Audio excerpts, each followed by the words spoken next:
Ya, baik, akan saya mulai. Assalamualaikum warahmatullahi wabarakatuh. Selamat siang semuanya.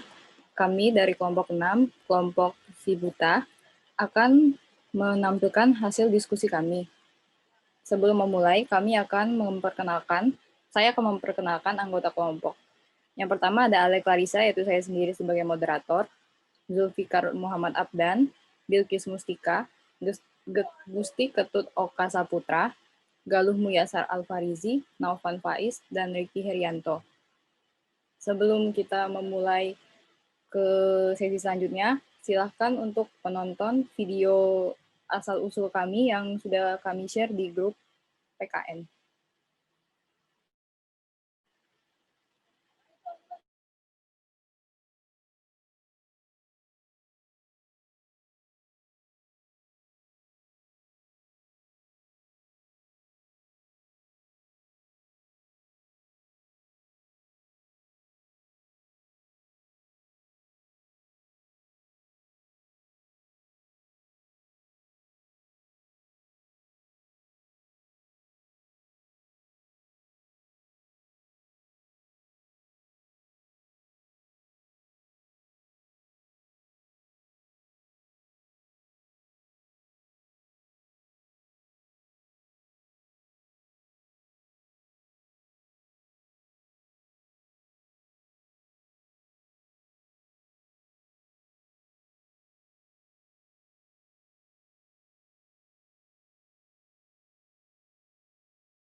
Baik, karena sudah 2 menit untuk menonton video, saya akan melanjutkan ke sesi presentasi. Pertama-tama, topik yang akan kami bahas adalah latar belakang, rumusan masalah, dampak positif dan negatif, analisis, dan kesimpulan.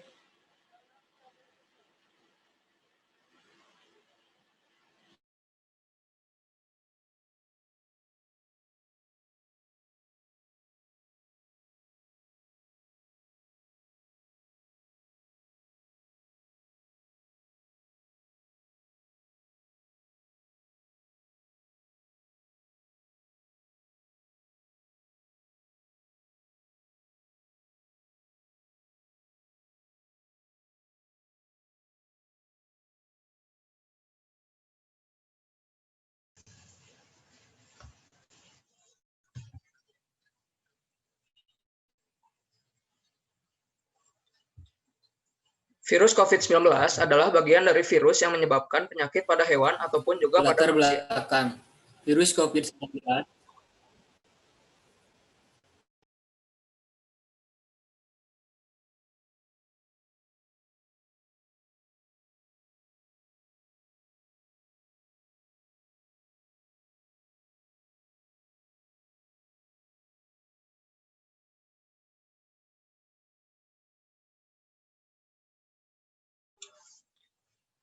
Virus COVID-19 adalah bagian dari virus yang menyebabkan penyakit pada hewan ataupun juga pada manusia. Dengan adanya virus corona atau COVID-19 ini, Indonesia masih melawan virus corona hingga saat ini. Akhirnya, pemerintah mengeluarkan Perpu nomor 1 tahun 2020 tentang kebijakan keuangan negara dan stabilitas sistem keuangan untuk penanganan virus corona atau COVID-19.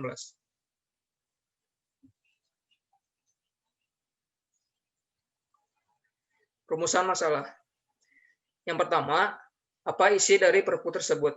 Yang kedua, apa dampak yang ditimbulkan dari dibuatnya Perpu nomor 1 tahun 2020?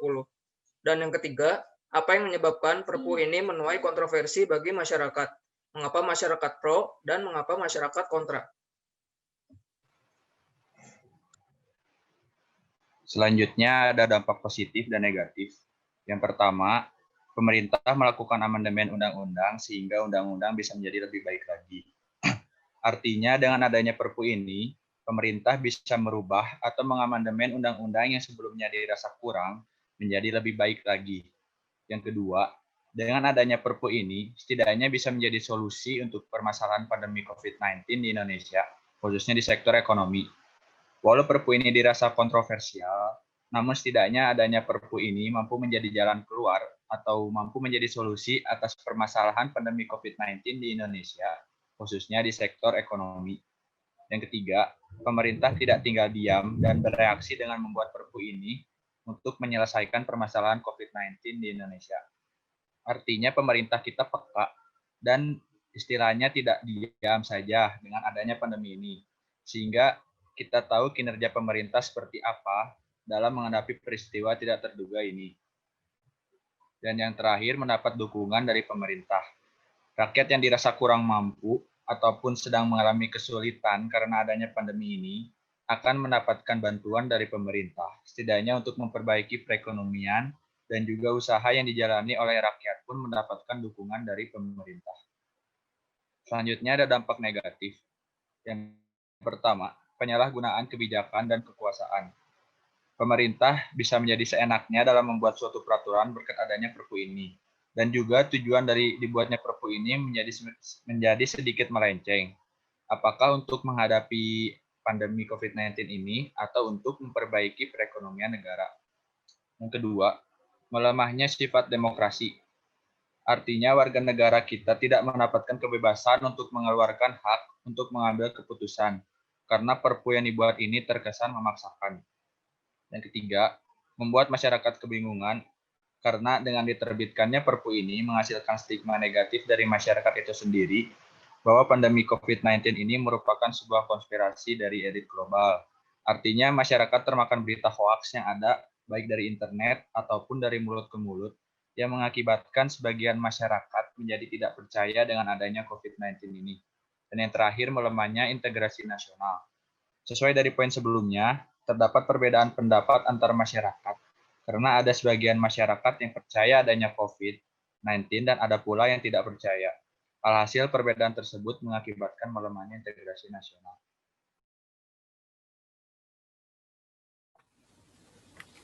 Lalu ada analisis dari rumusan masalah. Yang pertama, apa sih isi dari Perpu nomor 1 tahun 2020?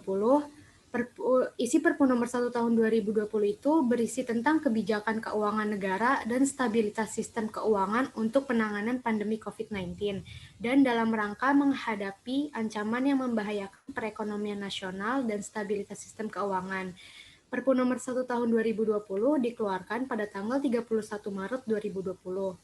Perpu nomor 1 tahun 2020 dikeluarkan karena pemerintah menganggap adanya kepentingan yang memaksa oleh timbulnya pandemi yang disebabkan oleh COVID-19, yang pada tanggal 12 April 2020 itu jumlah kasus positifnya sudah mencapai 1.775.586, dan dalam jumlah itu yang meninggal ada sebanyak 108.558. COVID-19 berdampak pada perlambatan pertumbuhan ekonomi, penurunan penerimaan negara, dan peningkatan belanja negara dan pembiayaan. Yang kedua, ada apa sih yang menyebabkan Perpu nomor 1 tahun 2020 ini menuai kontroversi bagi masyarakat? Kenapa ada yang pro dan kenapa ada yang kontra? Sejak dikeluarkannya Perpu nomor 1 tahun 2020 yang berisi tentang kebijakan keuangan negara dan stabilitas sistem keuangan untuk penanganan pandemi COVID-19 ini, banyak tanggapan yang dikeluarkan oleh masyarakat. Beberapa masyarakat memberi tanggapan yang positif dan juga ada yang memberi tanggapan negatif. Masyarakat kontra karena salah satunya menurut anggota DPR RI fraksi PKS Junaidi Auli menyampaikan bahwa Perpu nomor 1 tahun 2020 itu memiliki potensi melanggar konstitusi dan terhadap beberapa pasal yang dinilainya tidak sesuai dengan semangat penanggulangan COVID-19. Kebijakan Perpu ini belum menunjukkan keberpihakan pada kelompok masyarakat yang mendekati miskin, rentan, dan terdampak. Perpu nomor 1 tahun 2020 tidak memberikan banyak ruang bagi perlindungan masyarakat yang berpenghasilan rendah. dan juga permasalahannya terdapat dalam pasal 27 ayat 2 dan pasal 27 ayat 3. Pasal 27 ayat 2 menyebutkan bahwa sejumlah pejabat yang melaksanakan Perpu nomor 1 tahun 2020 tidak dapat dituntut, baik secara perdata maupun pidana, asalkan dalam melaksanakan tugas didasarkan pada iktikat baik dan sesuai dengan ketentuan peraturan perundang-undangan. Secara tidak langsung, isi dari pasal tersebut menutup hak rakyat untuk memperkarakan negaranya. Lalu dalam pasal 27 ayat 3 dikatakan bahwa segala tindakan termasuk keputusan yang diambil berdasarkan Perpu nomor 1 tahun 2020 bukan merupakan objek gugatan yang dapat diajukan ke peradilan tata usaha negara. Isi dari pasal tersebut juga dianggap melanggar asas equality before the law atau persamaan di hadapan hukum. Dan juga ada masyarakat yang pro terhadap Perpu nomor 1 tahun 2020 ini karena Perpu ini memiliki dasar yang kuat bagi pemerintah untuk memulihkan instabilitas ekonomi nasional. Yang terakhir, apa sih dampak yang ditimbulkan dari dibuatnya Perpu nomor 1 tahun 2020? Dampak yang ditimbulkan dari dibuatnya Perpu nomor 1 tahun 2020 adanya kebijakan-kebijakan yang dikeluarkan pemerintah seperti fleksibilitas tambahan belanja dan pembiayaan APBN untuk menangani masalah kesehatan yang ditimbulkan virus corona, menjadi konsumsi masyarakat miskin, dan memberi dukungan dunia usaha terutama UMKM. Kedua, batasan defisit APBN bisa disesuaikan di atas 3% dari PDB. Maksudnya itu membolehkan pemerintah melampaui batas defisit APBN 3% dari produk domestik bruto. Karena ruang defisit yang lebih longgar dibutuhkan untuk penanganan COVID-19 serta menghadapi ancaman yang membahayakan perekonomian dan stabilitas sistem keuangan nasional. Yang ketiga, pemberian intensif dan fasilitas perpajakan untuk dunia usaha seperti penurunan tarif PPh badan serta pengenaan pajak atas perdagangan melalui sistem elektronik atau PMSE. Maksudnya itu memberikan keringanan perpajakan antara lain pajak penghasilan karyawan, penyesuaian tarif pajak penghasilan badan, pajak tambahan nilai atau PPN. Kemudian keringanan pemenuhan kewajiban perpajakan serta pembebasan keringanan bea masuk. Yang keempat, pemerintah bisa menggunakan sumber pendanaan alternatif untuk membiayai penanganan pandemi. Yang terakhir, wewenang Komite Stabilitas Sistem Keuangan atau KSSK diperluas untuk menjaga stabilitas sektor keuangan. Baik, sekian untuk presentasi kami. Dan untuk pertanyaan, silakan drop di kolom chat dan kami akan menjawab 5 pertanyaan. Terima kasih.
Halo, apakah ada yang ingin bertanya?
Eh, boleh izin bertanya? Boleh, Belkis. Ini kan aku baca di berita ya mengenai kondisi ekonomi Indonesia saat ini. Ibu Menteri Keuangan Bu Sri memperkirakan ekonomi Indonesia hingga akhir 2020 berada di kisaran minus 1,1 hingga 0,2%. Nah, apa sih arti atau penjelasan dari perhitungan tersebut? Terima kasih.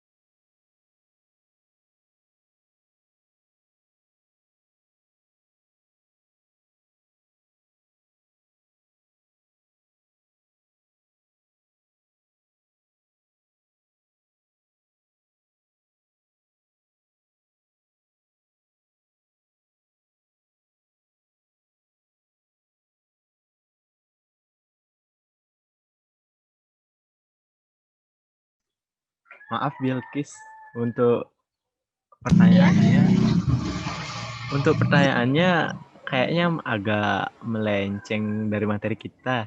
Kita materinya negara dan konstitusi. Jadinya kurang paham. Luar topik ya? Ya. Dan di penjelasannya juga kita kasusnya bukan tentang itu, tapi tentang COVID, tentang aturan yang dikeluarkan, tapi bukan mengenai ekonomi. Tapi kan kirain aku gini, ini kan mengenai perpu masalah keuangan ya. Nah, ekonomi ini kan berhubungan dengan masalah keuangan. Dan di 2020 ini kita pandemi. Nah, yang kita tahu kan itu kalau gimana ya, kalau lihat keadaan ekonomi secara kasat mata, di sekeliling aja kan menurun. Nah, kalau keluar topik, mungkin ya sudah gak apa-apa, tapi kalau bisa dijawab gitu. Oke, kalau gitu kami diskusikan dulu ya. Ya, silakan. Makasih, Bilkis. Terima kasih.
Maaf Bilkis, boleh diulang nggak lagi pertanyaannya lagi sekali ya?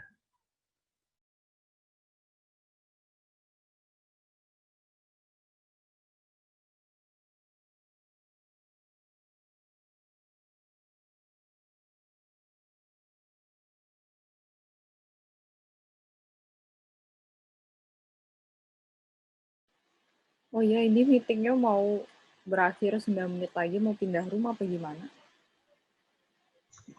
Pindah aja, ayo ke yang unlimited tadi atuh. Bilkis, pertanyaannya bisa diulang nggak lagi sekali? Terus di chat aja kalau nggak. Ya, boleh di chat. Oke.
Aku kirim ke WA Alia Clarissa aja ya. Ya boleh, Boleh, Bilkis. Boleh. Guys, ini gimana kalau di end aja dulu, kita ganti room baru, soalnya udah tinggal 6 menit lagi. Iya, end dulu aja. Yang Zoom-nya Hostnya? bisa unlimited siapa? Kiki. Rizky. Rizky. Mana Ki? Tolongin dong.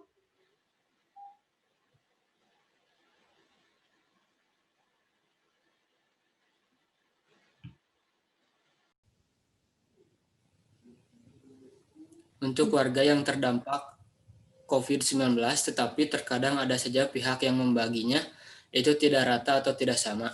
Menurut saya balik lagi sih ke si pembaginya, misalkan kepada ketua RT misalkan. Jadi kalau ketua RT itu amanah, bisa saja bahan yang dibagikan itu rata, dan sebaliknya jika tidak amanah, ketua RT tersebut dia bisa mengambil keuntungan dari situ.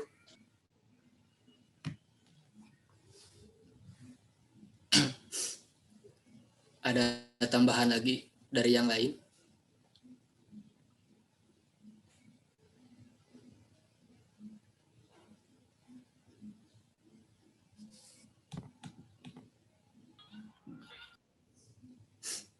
Jadi balik lagi ke si pembaginya sih, amanah atau enggaknya dari pembagi. Gimana Melinda? Oke, makasih Abdan. Ya, sama-sama.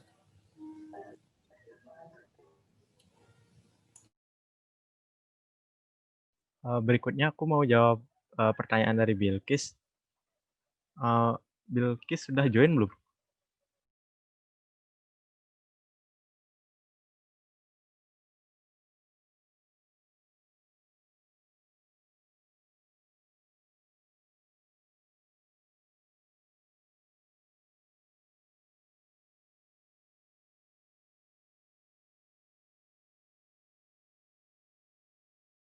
Bilkis belum join kayaknya. Kalau gitu pertanyaan yang lain dah dulu.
Saya mau menjawab pertanyaan dari Muhammad Rizky. Kenapa anggota-anggota pemerintahan negara bisa membuat pasal secara cepat dan undang-undang? Apa saja yang mendasari terbentuknya pasal-pasal di masa krisis seperti pandemi, bencana, atau darurat nasional? Yang mendasari pembuatan pasal dan undang-undang tersebut secara cepat, ya krisis itu sendiri, karena jika kita tidak tahu bakal ada krisis seperti apa. Jadi undang-undang diperbolehkan dibuat jika ada keadaan darurat. Tetapi ini juga karena dibuat secara cepat, banyak terjadi miskomunikasi antara pemerintah dan juga warga yang menilai mungkin pasal tersebut tidak sesuai dengan keadaan yang sekarang. Ada yang mau menambahkan?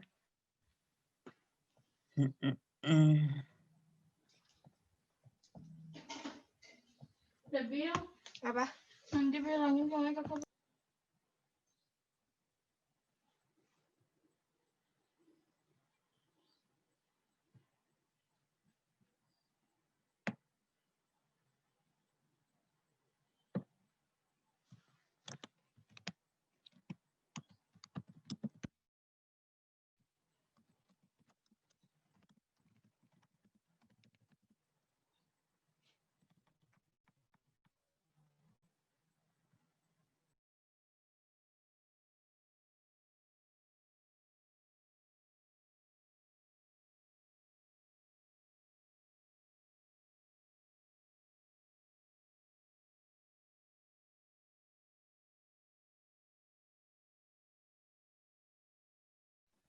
Baik,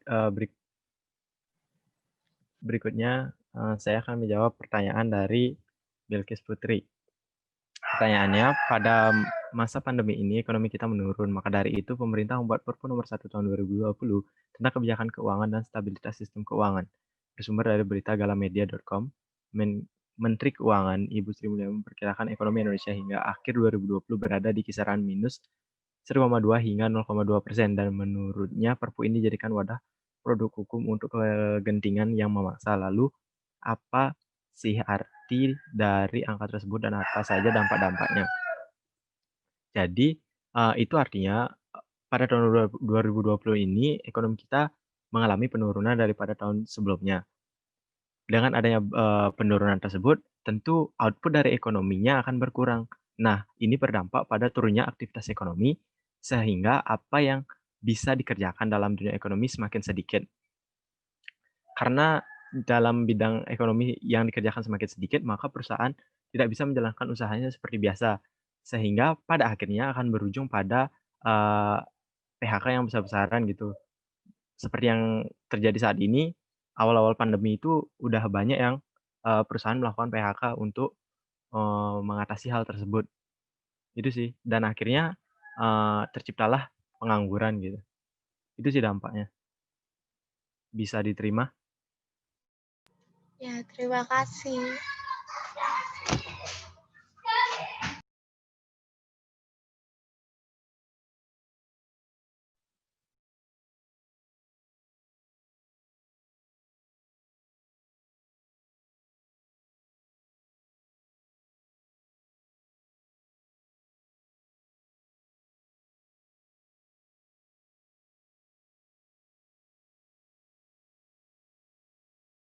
Sebelum kami melanjutkan untuk ke kesimpulan, apakah masih ada yang ingin bertanya?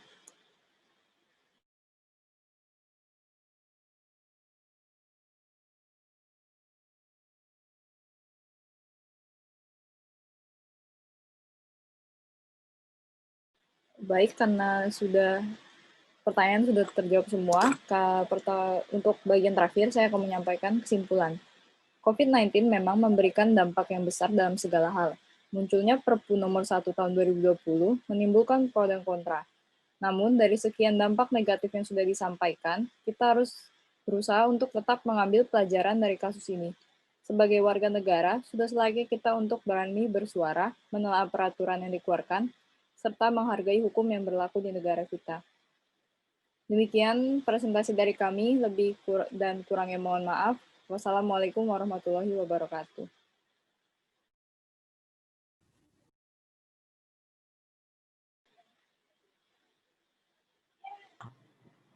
Ya baik, Assalamualaikum warahmatullahi wabarakatuh.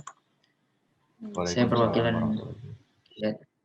perwakilan dari kelompok 4, ingin memberikan kritik sedikit saja. Menurut saya sudah cukup bagus, penyampaian materinya juga sudah cukup bagus. Dan untuk menguasai dari pertanyaan-pertanyaan itu, menjawabnya juga sudah cukup baik. Lalu yang ingin dikritik tadi di awal-awal doang ya, karena off cam sebentar. Untuk saran, cuman lebih dipersiapkan aja ya. Itu aja dari saya. Dan videonya juga bagus banget. Sekian, terima kasih. Wassalamualaikum warahmatullahi wabarakatuh. Waalaikumsalam warahmatullahi wabarakatuh. Terima kasih kelompok 4. Terima kasih kelompok 4. Mas Ahmad.